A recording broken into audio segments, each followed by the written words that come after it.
ഇന്ന് നമ്മൾ സദ്യയിലൊക്കെ പ്രത്യേകിച്ച് കല്യാണ വീടുകളിലെ സദ്യകളിൽ ഉണ്ടാക്കിയിരിക്കുന്ന മാങ്ങാച്ചാറാണ് ഉണ്ടാക്കുന്നത്. അപ്പോൾ കല്യാണ സദ്യയൊക്കെ കഴിക്കുമ്പോൾ നമുക്ക് അറിയാമായിരിക്കുമല്ലോ അതിൻ്റെയൊക്കെ ഒരു ടേസ്റ്റ് എന്ന് പറയുന്നത് തന്നെ അവർ വളരെ പെട്ടെന്ന് ഉണ്ടാക്കുന്നതാണ്. പ്രത്യേകിച്ച് തലേന്നാണ് ഇത് ഉണ്ടാക്കി വെക്കുന്നത്.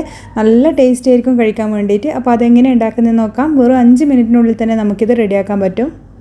അപ്പോൾ ഇൻസ്റ്റൻ്റായിട്ട് വളരെ പെട്ടെന്ന് ഉണ്ടാക്കിയെടുക്കുന്ന നല്ല ടേസ്റ്റി ആയിട്ടുള്ള ഈ ഒരു മാങ്ങാച്ചാറ് ഉണ്ടാക്കാൻ വേണ്ടിയിട്ട് ഞാനിതാ 2 മാങ്ങ എടുത്തിട്ടുണ്ട്. അപ്പോൾ മാങ്ങ എടുക്കുമ്പം ഒരുപാട് പുളിയുള്ളതും തീരെ പുളി ഇല്ലാത്തതുമായ മാങ്ങ എടുക്കരുത്.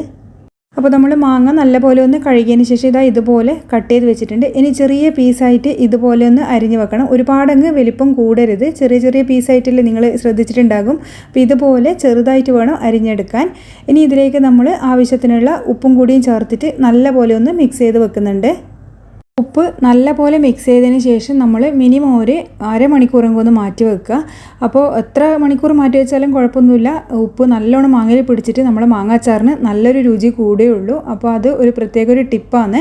അപ്പോൾ നമുക്ക് ടൈം ഉണ്ടെന്നൊക്കെ ഉണ്ടെങ്കിൽ തലേന്ന് രാത്രി അരിഞ്ഞ് വെച്ചിട്ട് ഇതുപോലെ ഉപ്പ് പുരട്ടിയിട്ട് നിങ്ങൾക്ക് പിറ്റേന്ന് ഉണ്ടാക്കിയെടുക്കാം. അപ്പോൾ നല്ല രുചിയായിരിക്കും മാങ്ങാച്ചാറിന്. ഇനി അത് സൈഡിലേക്ക് മാറ്റി വെക്കാം. ആ ഒരു സമയം അരമണിക്കൂർ കൊണ്ട് തന്നെ അതിൽ നിന്ന് വെള്ളമൊക്കെ ഒന്ന് നന്നായിട്ട് ഊറി വരും. അപ്പോൾ ഒരു പ്രത്യേക രുചിയാണ്. ഇനി നമുക്ക് അടികട്ടിയുള്ള ഒരു പാത്രം എടുത്തിട്ട് ഫ്ലെയിം ഓണാക്കരുത് ഇപ്പോഴേ. അതിലേക്കൊരു 2 ടേബിൾ സ്പൂൺ കാശ്മീരി മുളക് പൊടി ചേർത്ത് കൊടുക്കുന്നുണ്ട്. അപ്പോൾ കാശ്മീരി മുളക് പൊടി ഇല്ലെങ്കിൽ നല്ല മുളക് പൊടി ചേർത്താലും മതിയാകും. അതാണെങ്കിൽ 1 ടേബിൾ സ്പൂൺ എടുത്താൽ മതി. പിന്നെ നമ്മൾ ചേർക്കുന്നത് ഒരു 1/4 ടീസ്പൂൺ ഉലുവപ്പൊടിയും അതുപോലെ തന്നെ ഒരു 1/4 ടീസ്പൂൺ നമ്മളെ കായപ്പൊടിയുമാണ്. ഇതൊക്കെ ചേർത്ത് കൊടുത്തതിന് ശേഷം മാത്രം ഫ്ലെയിം ഓൺ ചെയ്തിട്ട് ചെറിയ ഫ്ലെയിമിലിട്ടിട്ട് നമ്മളിതൊന്ന് ആ ഒരു മുളക് പൊടിൻ്റെ കളറ് മാറി വരുന്നവരെ ഒന്ന് വറുത്തെടുക്കണം. അപ്പോൾ വളരെ പെട്ടെന്ന് ചെയ്തെടുക്കേണ്ട കാര്യമാണ്. ചൂട് കൂടുന്നുണ്ടെങ്കിൽ പെട്ടെന്ന് തന്നെ ഫ്ലെയിം ഓഫ് ചെയ്യുക. ഇനിയിപ്പോൾ ഇതുപോലെ ചെയ്തിട്ടില്ലെങ്കിലും കുഴപ്പമൊന്നുമില്ല. നിങ്ങൾക്ക് ഡയറക്റ്റായിട്ട് ഈ മുളക് പൊടി മാങ്ങാച്ചാറിൽ ഒരു അരമണിക്കൂർ കഴിഞ്ഞിട്ട് അതായത് മാങ്ങ നമ്മൾ ഉപ്പ് പെരക്കി വെച്ചിൽ ചേർത്ത് കൊടുക്കാം.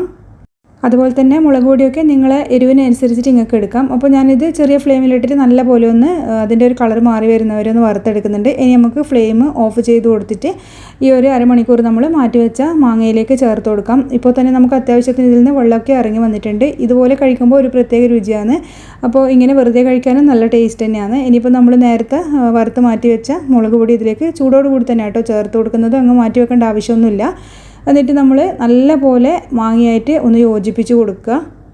നമ്മളിതിൽ ഒരു തുള്ളി വെള്ളം അതുപോലെ വിനാഗിരി ഒന്നും ചേർക്കുന്നില്ല. ഉപ്പ് പുരട്ടി വെച്ചപ്പോൾ ഉള്ള ആ ഒരു വെള്ളം മാത്രമേ ഉള്ളൂ. അപ്പോൾ നല്ലപോലെ മിക്സ് ചെയ്ത് കൊടുക്കാനൊന്ന് പ്രത്യേകിച്ച് ശ്രദ്ധിക്കുക.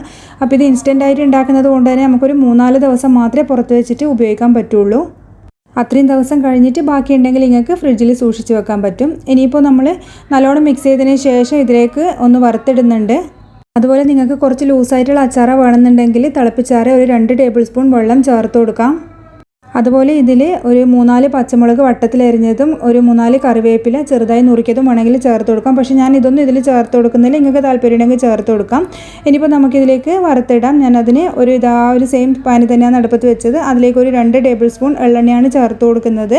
അപ്പോൾ എള്ളെണ്ണ ചേർത്തിട്ട് ചൂടാകുന്ന സമയത്ത് അതിലേക്ക് ഒരു 1/2 ടേബിൾ സ്പൂൺ കടുക് ചേർത്ത് കൊടുക്കാം. അപ്പോൾ കടുക് പൊട്ടി വരുന്ന സമയത്ത് കുറച്ചും കൂടി കറിവേപ്പിലയും കൂടി നമുക്കിതിലേക്ക് ചേർത്ത് കൊടുക്കാം. അതുപോലെ എള്ളെണ്ണ എടുത്തു കഴിഞ്ഞാൽ നമ്മൾ അച്ചാർ പെട്ടെന്ന് മോശമാകില്ല. അപ്പോൾ അതാണ് വേറൊരു ടിപ്പ് എന്ന് പറയുന്നത്. എള്ളെണ്ണ ഇല്ലെങ്കിൽ നിങ്ങൾക്ക് താല്പര്യം ഇല്ലെങ്കിൽ നിങ്ങൾക്ക് വെളിച്ചെണ്ണയും ചേർത്ത് കൊടുക്കാം. അപ്പോൾ ഇനി കായ്മുളക് വേറൊന്നും നമ്മൾ ചേർക്കുന്നില്ല, ഉലുവയും ചേർക്കുന്നില്ല, പൊടിയൊക്കെ നമ്മൾ ചേർത്തതല്ലേ. അപ്പോൾ ഇനി ഇത് ഡയറക്റ്റായിട്ട് ചൂടോടെ നമ്മൾ ഈ ഒരു മാങ്ങ അച്ചാറിലേക്ക് ചേർത്ത് കൊടുക്കുക ചെയ്യുന്നത്. അപ്പോൾ ചൂടോടെ വേണം ചേർത്ത് കൊടുക്കാൻ. ആ ഒരു ചൂടിന് നമുക്ക് ആ ഒരു മാങ്ങ ചെറുതായിട്ടൊന്ന് വെന്ത് കിട്ടുകയും ചെയ്യും, നല്ല സോഫ്റ്റായിട്ട് കിട്ടും. അപ്പോൾ ഇനി നമുക്ക് നല്ലപോലെ ഇതൊന്ന് മിക്സ് ചെയ്ത് കൊടുക്കാം. അപ്പോൾ ഇപ്പോൾ തന്നെ നമുക്ക് യൂസ് ചെയ്യാൻ പറ്റും കേട്ടോ, അത്രയും ടേസ്റ്റാണ്. അപ്പോൾ മാങ്ങ എന്ന് പറയുന്നത് തന്നെ നമ്മൾ എടുക്കുന്നത് പ്രത്യേകിച്ചിട്ട് ഞാൻ പറഞ്ഞ പോലെ അധികം പുളിയുള്ളതും തീരെ പുളിയില്ലാത്തതായ മാങ്ങ എടുക്കരുത്. എന്നാൽ മാത്രമേ ഒരു അച്ചാറിന് പ്രത്യേക ടേസ്റ്റ് ഉണ്ടാവുള്ളൂ. അപ്പോൾ സദ്യ സ്റ്റൈലുള്ള ഇൻസ്റ്റൻ്റ് ആയിട്ടുള്ള മാങ്ങ അച്ചാർ ഇവിടെ റെഡി ആയിട്ടുണ്ട്. അപ്പോൾ മാങ്ങയൊക്കെ കിട്ടുമ്പോൾ തീർച്ചയായിട്ടും ഇതൊന്ന് ട്രൈ ചെയ്ത് നോക്കുക. എല്ലാവർക്കും ഇഷ്ടമാകുമായിരിക്കും. അപ്പോൾ ഞാനിതാ ഇപ്പോൾ ഒന്ന് നോക്കുന്ന സമയത്ത് ഇതിലേക്ക് ഒരു ഇത്തിരി ഉപ്പ് കുറവായിരുന്നു. നമ്മൾ മാങ്ങയിൽ ഉപ്പ് പുരട്ടി വെച്ചേരുള്ള ആ ഒരു ഉപ്പിൻ്റെ ഇത് മാത്രമേ ഉള്ളൂ. അപ്പോൾ കുറച്ചും കൂടി ഞാൻ ചേർത്ത് കൊടുക്കുന്നുണ്ട് കേട്ടോ.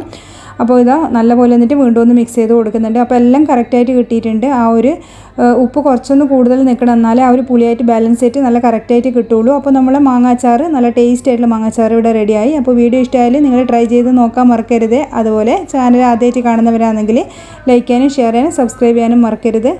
അടുത്ത വീഡിയോയിൽ വേറൊരു റെസിപ്പിയുമായിട്ട് നമുക്ക് കാണാം. താങ്ക്